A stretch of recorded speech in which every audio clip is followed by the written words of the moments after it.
special episode of LEG TV. I'm your host, the commish, and yes, I am on the road for a very special, hopefully abbreviated version for this week. There's just too many things going on this week with all the injuries. We've got Terry McLaurin out with a quad injury, CeeDee Lamb out with an ankle injury, Mike Evans out with a hamstring injury. We've got Najee Harris done for the season.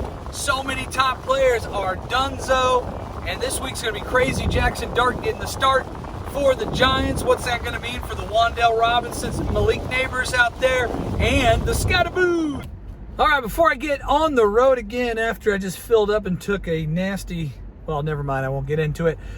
Let's take a look at last week's scores. Oh my goodness, look at those adorable graphics. The highest scoring team last week, Pokemon's got to catch them all, 192 to 163. Amon-Ra St. Brown, Marion Hampton, hello, 23 points. And look who showed up, Mark Andrews, 27. However, Mike Evans out 3 to 4 weeks with a hammy. Good games, though, from Jamar Gibbs and Danny Dimes for Mick, but he goes down 192, 163. Working for Mahomes, gets upset. Rocket Bitches wins 135 to 129, thanks to a little consistency from Mac Jones, Devontae Adams, Rome Odunze. A lot of players showed out. Jamar Chase killed Adam last week. Mahomes was not really that much help either. Nice game from Quentin Johnson, though. Dak Street Boys, look at that. Another whopper of a game. Caleb Williams, 39 points. Are you kidding me? Jake Ferguson with 21 and Jackson Smith and Jigba with 20. Able to get some help from Jordan Mason and McCaffrey there at the running back position. And AJ showed up, but not enough. 177, 154, Fields of Gold, still undefeated thanks to Lamar Jackson, 36 points. Garrett Wilson chipped in with 24. Saquon only 9 points. But Abby loses James Conner for the season. He did have a big game from Jonathan Taylor, 34 points, which was nice, but not enough. And the Clock Gobblers hand Joe his third loss in a row. Josh Allen, 32 points. Keenan Allen with 19. The Allens did great. And Joe lost Terry McLaurin there in the game, out with a quad injury, even though he finally had a nice game from Nico Collins with 23 points. And Roger Goodell gets the big win over Dan. That's two Reddy brothers. Back-to-back L's for Dan. Drake May with 24, Puka with 24. Dan got Jalen Hurts, a nice game out of him, but not enough, even though Sutton and Cook pitched in a decent performance. Well, let's hit the road, and let's hit this week's matchups. Come on, gotta catch them all. Taking on Dave Plow's team, who got the upset win last week. Dave Plow is favored to win by a lot of points this week, and I think that's primarily due to the up-in-the-air QB situation with Pokemon's got to catch them all. It's either going to be Purdy or Dak Prescott, whichever one is healthy. Pretty much if Purdy is hurt, I'm not going to play him. I think both teams are kind of even. This is going to come down to the rookie running backs. Genty on Plow's team, who's been a disappointment, versus O'Marion Hampton, who is now full go now that Najee's out for the year. Advantage there. I like my receivers a little bit better. Chris Olave leads the NFL in targets, and he's only like 26 in yardage. That's crazy. The flex spot is going to be weird. Not too confident about Wan'Dale Robinson after he came down to earth. I kind of like the flex play of Debo better for Plow. But there's no way I'm picking Plow. I'm taking Pokemon to win this week, but it's going to be close. It's going to be close. I don't have a lot of confidence in the point scoring this week, unless Amon-Ra St. Brown goes crazy. But I'm taking Pokemon. Here's a matchup between Adam Barris, who got beat surprisingly last week, taking on Jabel Souls Modelo Virus. And man, Jabel is projected to win huge this week. And I think a lot of that has to do with Jamar Chase dealing with Jake Browning on the Bengals. The Bengals are an absolute dumpster fire right now. Bears is number one overall pick suffering. Chase Brown suffering. T. Higgins suffering. Everybody suffering. Bengals fans suffering because of the Joe Burrow injury. I don't like the running backs either. I give the edge to Jabel, especially with Christian McCaffrey, who looks like, by all means, he's the only healthy 49er, which is so ironic. The only healthy 49er offensive player. Well, now Nick Bosa's out for the year. And I like the tight end play, too, for Jabel. Tucker Kraft has been amazing. He's a plug-and-play tight end one every week now.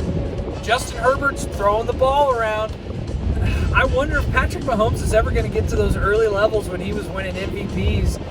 And I'm just got to get the edge to Jable this week. I think he's going to take it, but I don't think it's going to be that big of a blowout. These teams are pretty even. A.J. Brown could throw up a stinker for Jable, and Jamar Chase could just absolutely dominate, just feed him all day, but teams are double teaming him because, well, it's Jake Browning. But unfortunately for Barris, I am giving Jable Soul the edge this week. Modelo Virus will win 149 to 142. Here's another matchup between two teams projected to be very good this year and only have one win between them. 0-3 Joe Murdoch going up against Dan Nickel, 1-2 on the season. And this is also a close game. And it just so happens that their quarterbacks are playing each other. Baker Mayfield for Joe taking on Jalen Hurts for Dan. And I'm going to run down the roster real quick. I don't know. I like the Xavier Worthy's getting the start for Joe. I guess he's back after getting plowed over by Travis Kelce. The Harold Fannin tight end play. I'll give the edge to Dan with Tyler Warren.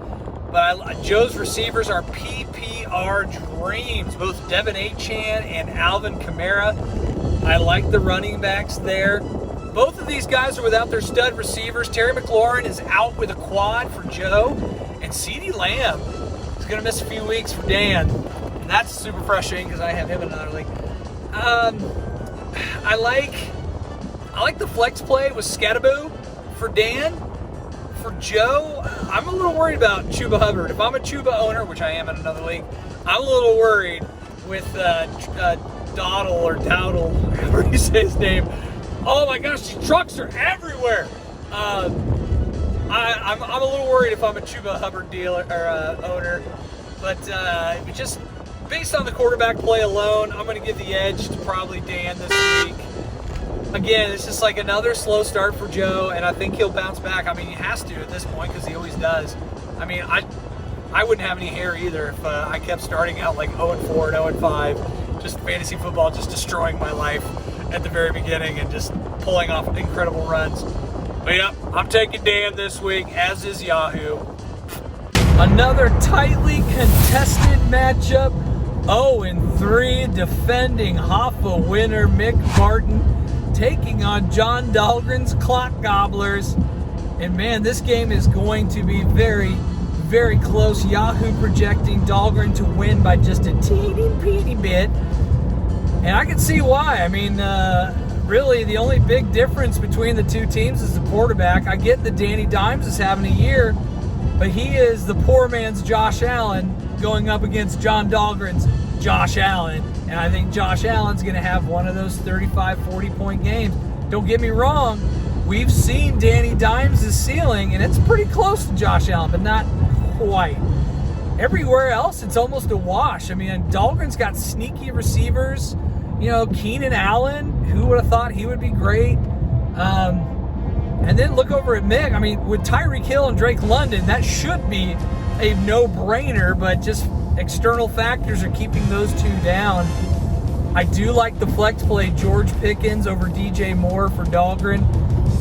Mick has George Pickens, who is now the number one receiver with CeeDee Lamb out. And the tight end's a wash. It's Brock Bowers versus Trey McBride, the two best tight ends, like consensus number one, number two, flip-flop, however you want, tight ends in fantasy football. Even the running backs, I mean, Quinshawn Judkins is getting a little bit more usage. Jalen Warren still has the usage, even though it's not the greatest. Dahlgren's got Bijan Robinson, which is tops. Mick's got good running backs, too. I think they're a wash. It's cliche, but it's going to come down to the quarterbacks. Is Danny Dimes going to be Josh Allen, or is Josh Allen going to be Danny Dimes? That's what it's going to come down to. And unfortunately for Mick, I think he's going to take another L this week to Dahlgren. I'm siding with Yahoo again. I'm picking Dahlgren to win in a very tightly contested game where it could be somebody on defense goes off and really is the difference maker. But it's the quarterbacks. It's Josh Allen. Dahlgren wins. Oh my gosh, hurry up. Here's another game that if there was ever two games of the week, this would be game of the week 1B. 2-1 Avalash Ready's Pretty Little Liars versus 3-0 Dak Street Boys, Austin Stoll's squad. And And there's a reason he's undefeated. I was so wrong about Caleb Williams. Caleb Williams, one of the best QBs in fantasy football this year. Ben Johnson doing wonders there for him. It also helps when you have the 4th and 5th, or the 5th and 6th overall best receivers in Malik Neighbors and Jackson Smith and Jigba. My goodness. And look at the running backs. Bucky Irving, and now Travion Henderson's getting the start because everybody's got a case of the thumbies and they can't hold on to the football there in New England. I mean, I look up and down this roster, my goodness, I don't see really any weak spots. Going over to Abby, weak spot, quarterback, Kyler Murray. I mean, what are you going to do, start CJ Stroud? But anyways, Jonathan Taylor, obviously going to be a great start for Abby. JT, one of the best running backs in the league. But man, and then Michael Pittman, come on. Michael Pittman's a guy, but he's not the guy. I would start somebody else in that flex spot. There's no real consistent target threat on the Colts other than Tyler Warren, but Danny Dimes is tossing it. It says it's going to be close. Yahoo's got Austin winning by like 5 points. I actually think it's going to be a lot more than that. I think Austin's going to win by at least 10 to 15. I mean, you know, I'm going to predict a 15-point win for Austin, of a very comfortable lead going into Monday night, and he takes it and beats Abby. To go for, man, Austin, these are both teams that have been in the championship in the last few years. This is Austin's run for number 4. He is trying to be the first and only LEG member to win 4 championships, and this squad looks tough. Ugh. Let's go over to undoubtedly the game of the week. Dr. Anurag, 2-1, taking on the undefeated Nick Shook, who pulled out the come-from-behind win last week. Wait a minute, before we dive in, I think, yes, we do have a live reaction from one of the members of this game.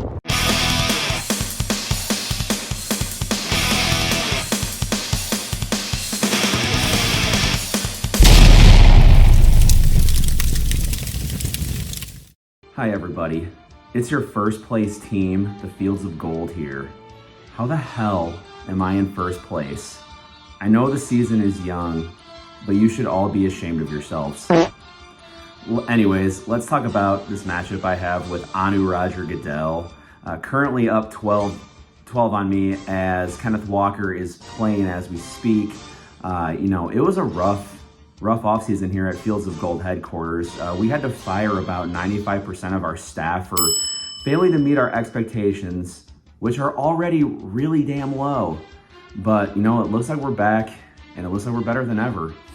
I might be biased, maybe, but I really like my chances going into this week. I have Waddle and Garrett Wilson going into the pillow fight of the century between the Jets and the Dolphins. Don't expect a whole lot of defense there. Josh Jacobs looks like he's going to be questionable all season, but we ride anyways. This season, I really tried to draft a good defense. I tried, right? And so far, it's paying off. And hey, Yahoo, are you listening? You thought my Egbuka pick was a reach? How about you go and reach for my... Moving on. The only weakness on my team right now really is the fact that my tight end has J.J. McCarthy and Carson Wentz throwing him the ball. Other than that, as long as I stay healthy this week and beyond, I think I'm going to be a tough out on any given week. I'm sorry, Anu. I like Drake May. I love a Tar Heel quarterback, but I think you're going to need Nakua and Henry to go nuclear to give me my first defeat. I've got final score, Fields of Gold, 165, Anu, 158. In a thriller. Peace out. This is projected to be very close. Nick getting the slight edge, and whenever you've got MVP candidate Lamar Jackson on your team, you're always going to have an edge. And I absolutely think Lamar Jackson is going to tear it up against the Chiefs this week after that brutal loss to the Lions. I think he comes out swinging. He can have a 40-burger easily. I like the quarterbacks on Nick's team over Drake May on Anu's team. However, the running backs for Anu, I love Derrick Henry and unfortunately J.K. Dobbins, who just will not let that RB1 slot go away to R.J. Harvey. I like the running backs. The receivers, too, for Anu with Tet and Puka. Puka Nakua is the number 1 overall receiver. I don't know if you all knew that. Puka is absolutely tearing it up this year. And tight end, Juwan Johnson, I mean, he looks like he's going to be a stud. TJ Hawkinson, he's got Carson Wentz throwing to him for Nick, so I don't think that's going to play out. However, the flex play, I do give Nick the advantage with Emeka Ibuka in the flex because Kenneth Walker is in the flex for Anu, and Zach Charbonnet is healthy. So whenever Zach Charbonnet is healthy, that eats into Kenneth Walker's production. Kenneth Walker's been great, but his snap share is going to come down, his target share is going to come down, and it's going to be a nail biter. And you know what? I'm picking an upset this week. I'm picking Anu. Dr. Anu's going to win this week. I think Travis Hunter finally puts up some points on the defense. I mean, my goodness, he's scoring like 9 to 10 points. Actually, just 9 points every week. I think he finally eclipses the double-digit mark on the defense and gives Anu the win over Shook. All right, well, there you have it, folks. Oh, my gosh, I-70 is the absolute worst highway in the world. I hate the Indiana roads. Where's your taxpayer money? Oh, if we don't have taxes, who's going to pave the roads? Nobody paves the roads. Nobody. Construction all the time. I hate it. I hate it. Have a wonderful weekend. Good luck to you all on LG TV. See you next time.